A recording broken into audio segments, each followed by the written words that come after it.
y'all cool? Like, y'all cool? Yeah. Alright, this is Deepest Fears.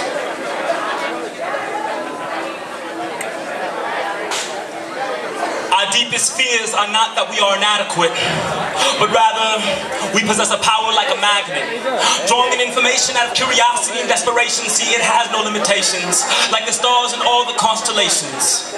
Their fear is us, wanting mental liberation. We fear the breaking of the physical and spiritual shackles. We fear the turning of the tassels. But most importantly, we fear the truth and fact that our people used to walk proudly down the halls that we call pyramids and they call castles. And because we fear, they treat us collectively like buckwheat from the Little Rascals. I mean, what happened to the Malcolm X and Martin Luther Kings of our generation? If you ask me, we lack dedication and spend too much time with meditation and medication, acting like the only battle we ever faced was desegregation. And because their history books read that we did succeed, it is our roots that have been cut and pulled like a weed. But in all actuality, we are living proof, the very seed of their reality and soon to be destiny, Barack Obama. But just like the Arctic glaciers, due to unnatural causes, we melt in the sea. Of course, not purposely, but we might as well take a knee to our enemy because, hey, we know it productively. We intentionally cloud our memory, which constantly is erased by... We intentionally cloud our memory and constantly erase our history, which, mind you, dates back more than a century. And P.S., in spite of what your textbooks may read, my history dates back way before slavery. But of course, there's only one remedy, and that would be self-respect. Once again, a fear we choose to neglect.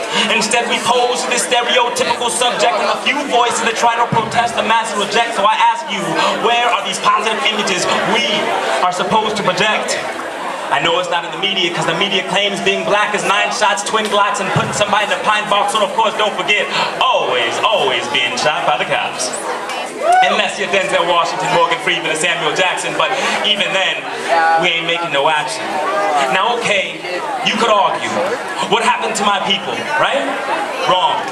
I mean, this is like a bad sequel. The fact that we can't stand up and fight for what's right is inconceivable. We're being blanketed by an evil that's unbelievable and devoured that's unbelievable. We devour our own like cannibals and attack one another like animals. In the past, that was just unimaginable. Now, fact turns to fiction and fiction turns to fact. And the leading cause of death to Negro is black against black. What do you think about that? The fact that we as a people are exterminating ourselves one by one is not only embarrassing, not only insane, but it's absurd. I mean, we must be mentally disturbed to sit here and call each other the N-word. We must be mentally disturbed to look back on our people, see all that they have served, and still act as if their voices have never been heard. But I know what you're thinking. And this is not about black or white or wrong or right. It's about descrambling our history so it's no longer a mystery. Suppressing all the trickery so that statistically we are no longer swept away by the currents of our very own society. Our test of sobriety is a revolution or retribution. Now, quite frankly, I feel that this is the wrong conclusion. I mean, it's abundantly clear that we as a people have come to a point that's pivotal and success is critical. And to poison our minds with ignorance and lack of self-knowledge is pitiful. And to accept ignorance and stupidity is not only unbiblical, but it's also criminal. And see, we handicap ourselves to the point that is subliminal and somewhat clinical. But you know what? We're still in the womb, but yet we still find a way to hang ourselves with our very own cord of umbilical. This logic escapes me. See, it's somewhat metaphysical. No. But my deepest fears, but of course, we are our own enemy. But it seems that we don't intend to continue to deplete our energy, so I fear for the ones who fear the My deepest fears are for my child, who will grow up in a world that look down upon him as if he was a creature from the X-Files. As a juvenile, he'll be exiled like a 45 calibers projectiles by a government and authority who are more cold-blooded than reptiles. I take that back. My deepest fears, they lie within my own people. A reality that has me tumbling back down to earth. It's for my people I hurt, with hopes of change and revolutionary terminologies I blur. You see this hypocrisy, they call it democracy, has sloppily made this monopoly through philosophy that's manifested its way through media and television with contradiction and superstition.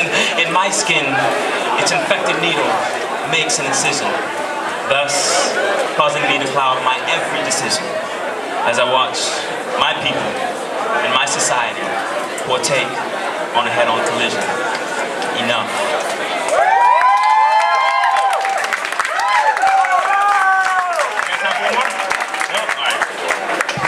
Give it up for Forgotten Art Form. That was incredible.